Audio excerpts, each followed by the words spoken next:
महाराज जी आपके चरणों में कोटि कोटि प्रणाम। महाराज जी क्या बिना नहाए कभी अपवित्र अवस्था हो तो श्री जी को दंडवती प्रणाम का नियम कर सकते हैं? कर सकते हैं। शौच जाने के पहले अगर शौचालय गए हैं तो पवित्र हो के ही निकले। शौचालय के बाद पहला काम होना चाहिए पवित्रता। हस्त प्रक्षालय रज से जरूर करें, साबुन आदि से तो कर ही ले, रज से करे। फिर वही वस्त्र सूती धारण करे जो धो सके। ये तो बाथरूम तो एक पर्सनल होते हैं कि आप उतना ही वस्त्र धारण करो जो धो सको, अन्यथा अगर वो वस्त्र शौच में पहन के गए और फिर बाहर निकलते हैं तो आप अपवित्र ही माने जाएंगे। वस्त्र का, शरीर का पवित्र होना उपासना में अत्यंत आवश्यक है। तो जब आप शौचालय नहीं गए तो आप नाम जप सकते हैं, आप मंत्र जप कर सकते हैं, आप श्री जी की दंडवत कर सकते हैं। फिर जब सेवा में पहुंचना है तो फिर स्नान आदि। अच्छा, गृहस्थी में यदि गृहस्थ धर्म का उपभोग किया है फिर स्नान के बाद ही कोई कार्य करें। पहला काम होना चाहिए उठ के नाम जप करो, जाओ स्नान करो, शौच स्नान, फिर कार्य करो। अगर आप संयम से रात्रि व्यतीत किए हैं, पवित्र नहीं है, तो आप कर सकते हैं।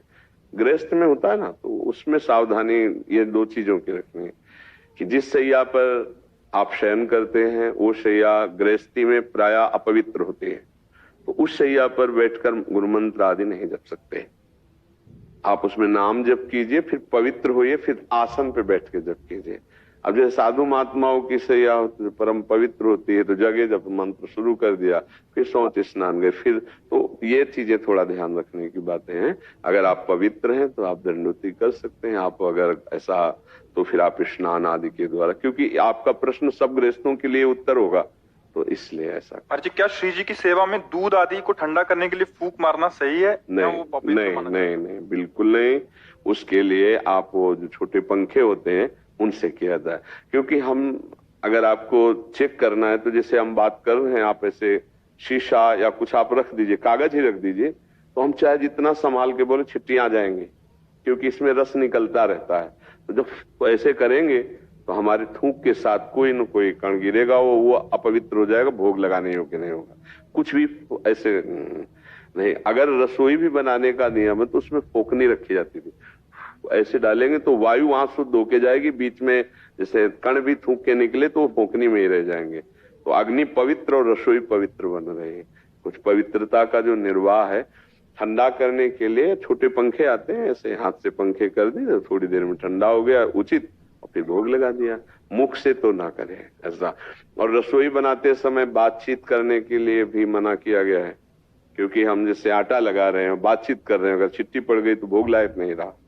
हम अंदर नाम जप करें, बात करना है, जैसे गुरुजनों से जैसे बात की जाती है ना, जैसे खड़े होकर बात करना हो, तो ये पद्धति है, ऐसे करके बात की जाती है। उसे सभ्य जो पुरुष बात करेगा अपने गुरुजनों से, श्रेष्ठ जनों से, तो ऐसे बात करेगा जी, ऐसे कि कहीं मेरी थूक की चिट्ठी सामने मतलब ना चली जाए, ऐसे करके बात करेगा। तो ऐसे ही हम जैसे रसोई बना रहे हैं, हमें कोई बात करनी तो ऐसे रसोई से हट के जी ऐसे बात किए, कि हमारी कहीं रसोई जो अमनिया हो रही उसमें कहीं आवाज के उच्चारण मात्र में कहीं थूक की चिट्ठियां ना चली जाए। तो पवित्रता भाव सारा खेल है ना, मेरी श्री जी भोग पाएंगी, तो भाव है ना, तो ऐसा कर ले। महाराज जी क्या श्री जी के प्रसादी पुष्पों को गौ माता को आहार के लिए दे सकते हैं? जरूर दे सकते हैं, अगर वो सम्यक पा जाए तो।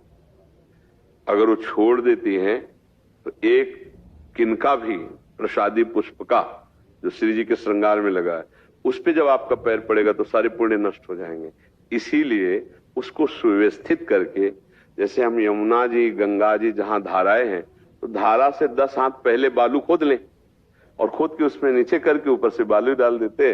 जब गंगा जी की बाढ़ आएगी तो उसमें, और वो अंदर ही वहीं रेती पे है तो परम पवित्र स्थान है, और किसी के ऊपर बालू कर दिया तो अब पैर किसी के लगने वाली बात नहीं रह गई ऊपर से, क्योंकि ये पृथ्वी भगवान शेष जी के फड़ पे ही तो टिकी है। कहते नीचे तो है तो भगवान है, शेष जी के फड़ पे टिकी हुई है।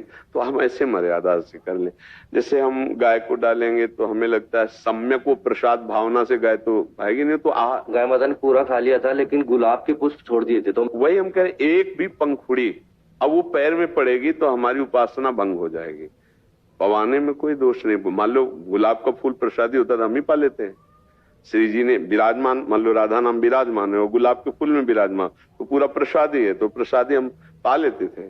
तो वो बात अलग है। अब अगर एक जैसे हमें राधा वल्लभ लाल जी की प्रसादी माला पहनाए जाते हैं तो सबसे पहला काम ऐसे करते हैं, वैसे कहीं पंखुड़ी ना गिर जाए। प्रसादी का बहुत बड़ा महत्व है, तो इसलिए ऐसा हमें लगता है कि उसे एकत्रित करते जाओ और फिर जब महीना 2 महीना में कहीं पावन सरोवर नदी आदि के समीप जाओ तो खोद करके उसे हम गाड़ देते हैं, क्योंकि